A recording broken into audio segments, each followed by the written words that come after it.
ಎಷ್ಟೇ ನೈಟು ನನ್ನ ಫ್ರೆಂಡ್ ನನಗೆ ಕಾಲ್ ಮಾಡಿಬಿಟ್ಟು ನಾಳೆ ದೇವಸ್ಥಾನಕ್ಕೆ ಹೋಗೋಣ ಬರ್ತೀರಾ ಅಂತ ಹೇಳಿದ್ರು. ಯಾವ ದೇವಸ್ಥಾನ ಅಂತ ಕೇಳಿದಕ್ಕೆ ಜಯನಗರದಲ್ಲಿರುವಂಥ ರಾಘವೇಂದ್ರ ಸ್ವಾಮಿ ಮಠಕ್ಕೆ ಹೋಗೋಣ ಅಂದು. ಬಟ್ ನನಗೆ ಒಂದು ಭಯ ಇತ್ತು, ಯಾಕಂದರೆ ಅಪ್ಪನ ಕರ್ಕೊಂಡು ಹೋಗೋದಂದ್ರೆ ತುಂಬಾ ಕಷ್ಟವಾದ ಕೆಲಸ. ನನ್ನ ಹಸ್ಬೆಂಡ್ ಇಲ್ದಲೆ ಯಾವ ದೇವಸ್ಥಾನ ಅಲ್ಲ ಎಲ್ಲೂ ಹೋಗೋದು ಇಲ್ಲ. ಹೋದ್ರೆ ನಿಯರ್ ಬೈ ಹೋಗ್ತೀನಿ ಬರ್ತೀನಿ. ಅಪ್ಪನ ಯಾರಾದರೂ ಒಬ್ರು ಕಂಟ್ರೋಲ್ ಮಾಡಬೇಕು, ಯಾಕೆಂದರೆ ನಾವು ದೇವಸ್ಥಾನಕ್ಕೆ ಹೋಗಿರ್ತೀವಿ, ಒಂಥರ ಹೆಂಗಾಗುತ್ತೆ ಅಂತಂದರೆ ಅನ್ಕಂಫರ್ಟಬಲ್ ಫೀಲ್ ಆಗುತ್ತೆ. ದೇವ್ರ ಹತ್ರ ಏನು ಪ್ರಾರ್ಥನೆ ಮಾಡ್ಕೊಳಕ್ಕಾಗಲ್ಲ, ಯಾಕಂದರೆ ಮಕ್ಳ ಬಗ್ಗೆನೇ ಗಮನ ಹರಿಸ್ತಾ ಇರಬೇಕಾಗುತ್ತೆ.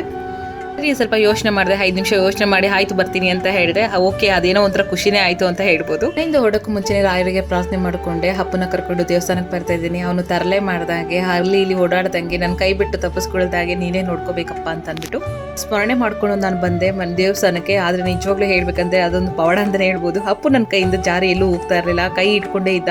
ನಾನು ಎತ್ಕೊಂಡ್ರೆ ಸೈಲೆಂಟ್ ಆಗಿರ್ತಿದ್ದ. ಅಲ್ಲಿ ಹೋಗೋದು, ನಮಸ್ಕಾರ ಮಾಡೋದು, ನನ್ನ ಹತ್ರ ಕೊಡ್ ಬರೋದು, ಅದೇ ರೀತಿಯಾಗಿ ಮಾಡ್ತಾ ಇದ್ದ. ನನಗೆ ನಿಜ ಹೇಳ್ಬೇಕಂದ್ರೆ ತುಂಬಾನೇ ಖುಷಿ ಆಯ್ತು.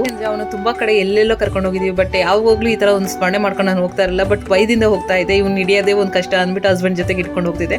ಆದ್ರೆ ಇವಾಗ ಏನಾಯ್ತು ಅಂದ್ರೆ ಅವ್ನು ಎಲ್ಲಿ ಬಿಟ್ಟರು ಆರಾಮಾಗಿ ಕುತ್ಕೊಳ್ಳೋ ತರ ಇದ್ದ. ನನ್ನ ಜೊತೆನೇ ಕುತ್ಕೊಂತಿದ್ದ, ಇಲ್ಲ ಅವ್ರ ಅಕ್ಕರ ಜೊತೆ ಕುತ್ಕೊಂಡು ಆರಾಮಾಗಿ ಸೈಲೆಂಟ್ ಆಗಿ ಕೂತ್ಕೊಂಡು ಅಬ್ಸರ್ವ್ ಮಾಡ್ತಾ ಇದ್ದ ಅಷ್ಟೇನೆ. ಬಟ್ ಎಲ್ಲೂ ಹೋಗ್ಲಿಲ್ಲ. ನಿಜವಾಗ್ಲೂ ಹೇಳ್ಬೇಕಂದ್ರೆ ರಾಯರಿಗೆ ನನ್ನ ನಮನಗಳು ಹೇಳ್ಬೇಕು. ನನಗೆ ತುಂಬಾ ಅಂದ್ರೆ ತುಂಬಾನೇ ಖುಷಿ ಆಯ್ತು. ಈ ಒಂದು ಫಸ್ಟ್ ಎಕ್ಸ್ಪೀರಿಯನ್ಸ್ ನಿಜವಾಗ್ಲೂ ನನಗೆ ತುಂಬಾನೇ ಖುಷಿ ಪಡ್ತು. ರಾಯರ ಬಗ್ಗೆ ಕೇಳ್ತಾ ಇದ್ದೆ, ನೋಡ್ತಾ ಇದ್ದೆ, ಬಟ್ ಆದ್ರೆ ಅದೊಂದು ಎಕ್ಸ್ಪೀರಿಯನ್ಸ್ ನನಗೆ ಫಸ್ಟ್ ಟೈಮ್ ಆಗಿದೆ. ನಿಜಕ್ಕೂ ತುಂಬಾನೇ ಖುಷಿ ಆಯಿತು. ದೇವಸ್ಥಾನಕ್ಕೆ ಹೋಗಿದ್ರೆ ಆಟೋಮೆಟಿಕ್ಲಿ ಅವನಿಗೆ ಕಲ್ಲು ಸಕ್ಕರೆ ಕೊಟ್ಟರು, ಕಲ್ಲು ಸಕ್ಕರೆ ತಗೊಂಡ. ಮತ್ತೆ ನಾವು ಕೂತಿದ್ದ ಜಾಗದಾಗೆ ಯಾರೋ ಒಬ್ರು ವ್ಯಕ್ತಿ ಬಂದ್ಬಿಟ್ಟು ಊಟಕ್ಕೆ ಡೈರೆಕ್ಟಾಗಿ ನೀವು ಇಲ್ಲಿಂದಾನೆ ಹೋಗಿ, ಕ್ಯೂನಲ್ಲಿ ಬೇಡ, ನಾನು ಒಬ್ಬನೇ ಇದ್ದೀನಿ, ಸೊ ಹಾಗಾಗಿ ನೀವೇ ಹೋಗ್ಬಿಟ್ಟು ಬನ್ನಿ ಅಂತ ಚೀಟಿ ಕೂಡ ಕೊಟ್ಟರು. ಅವ್ರು ಏನು ಅಭಿಷೇಕ ಮಾಡ್ತಿದ್ರೋ ಏನೋ ಗೊತ್ತಿಲ್ಲ. ಸೊ ಆ ಸ್ಲಿಪ್ಪಿಂದ ನಾವು ಡೈರೆಕ್ಟ್ ಊಟದ ಅಲ್ಲಿಗೆ ಹೋದ್ವು.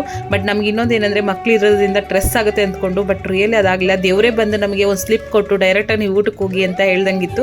ನನಗೆ ಅದೊಂದು ತುಂಬಾ ಖುಷಿ ಆಯಿತು. ನಾವು ಕೂಡ ಊಟ ಎಲ್ಲ ಮಾಡಿದ್ವು. ಮಕ್ಳಿಗೆ ಒಂದು ಹತ್ರ ಸಪ್ರೇಟಾಗಿ ಮಕ್ಳಿರೋ ತಾಯಿದೇನೋ ಒಂದು ಹತ್ರ ಸಪ್ರೇಟಾಗಿ ಕೂರಿಸ್ತಾರೆ. ತುಂಬ ಇದಾಗಿದ್ರೆ ಓಕೆ, ಫ್ಯಾಮಿಲಿ ಜೊತೆ ಇದ್ರೆ ಒಂದು ಹತ್ರ ಕುತ್ಕೊಳ್ಳಿ ಅಂತ ಹೇಳ್ತಾರೆ. ಯಾಕಂದರೆ ಮಕ್ಳಿಗೂ ಅನ್ಕಂಫರ್ಟಬಲ್ ಫೀಲ್ ಆಗಬಾರ್ದು ಅನ್ನೋ ಥರ ಒಂದು ಚೆನ್ನಾಗಿತ್ತು. ನಮಗೆ ತುಂಬ ಚೆನ್ನಾಗಿ ಎಕ್ಸ್ಪೀರಿಯನ್ಸ್ ಆಯಿತು. ಹೊರಟಿದ್ವು. ಅದೇ ಒಂದು ಏನಂದರೆ ಮನೆಗೆ ಅಂತ ಪ್ರಸಾದ ಒಂದು ತೊಗೊಂಡಿರಲಿಲ್ಲ, ಅದೊಂದು ಮಿಸ್ಟೇಕ್ ಆಗೋಯ್ತು. ಮತ್ತೆ ಹೋಗ್ಬೇಕಂದ್ರೆ ಮತ್ತೆ ಲೈನಲ್ಲೇ ನಾವು ಹೋಗಬೇಕಾಗಿತ್ತು. ಸೊ ಇಷ್ಟು ಮಕ್ಳನ್ನ ಕರ್ಕೊಂಡು ಮತ್ತೆ ಲೈನಲ್ಲಿ ಹೋಗೋದು ಬೇಡ ಅಂತ ಅಂದ್ಬಿಟ್ಟು ನಾವೇನು ಮಾಡೋದು, ಸರಿ ಅಂತ ಅಂದ್ಬಿಟ್ಟು ಒಂದು ಸ್ವಲ್ಪ ಫೋಟೋ ತೊಗೊಳ್ಳೋಣ ಅಂತ ತೊಗೊತಿದ್ದಾಗ ಯಾರೋ ಒಬ್ರು ಬಂದುಬಿಟ್ಟು ಪ್ರಸಾದ ತೊಗೊಳ್ತೀರಾ ಅಂತ ಹೇಳಿದ್ರು. ಕೊಡಿ ಅಂತ ಹೇಳಿ ಇಸ್ಕೊಂಡು ಬರ್ತೆ. ಏನು ಗೊತ್ತಾ, ನಾವು ಏನು ಅಂದ್ಕೊಂತೀವಿ ಅದೊಂದು ಆಗ್ತಿತ್ತು. ಬಟ್ ರಿಯಲಿ ತುಂಬಾ ಖುಷಿ ಆಯಿತು. ಮನೆಯಿಂದ ಹೇಗೋದು ಹಾಗೆ ಬರೋ ಥರನೇ ಮಾಡಪ್ಪ ಮಕ್ಳ ಜೊತೆಗೆ ಅಂದ್ಕೊಂಡಿದ್ದೆ, ಅದು ಆಯಿತು. ಹೋಗಿದ್ದು ಗೊತ್ತಾಗಲಿಲ್ಲ, ಬಂದಿದ್ದು ಗೊತ್ತಾಗಲಿಲ್ಲ. ಅಪ್ಪಗೊಂದು ಏನಾಗಿತ್ತು ಅಂತಂದರೆ ಬಸ್ ಓಡಿಸ್ಬೇಕಾದ್ರೆ ಬಸ್ ಡ್ರೈವರಿಂದ ಇದಕ್ಕೆ ನಾನು ಬಸ್ ಓಡಿಸ್ತೀನಿ ಬಿಡು ಅಂತ ಹೇಳ್ತಿದ್ದ. ಬಟ್ ತುಂಬಾ ಕಾಮಿಡಿ ಆಗಿತ್ತು.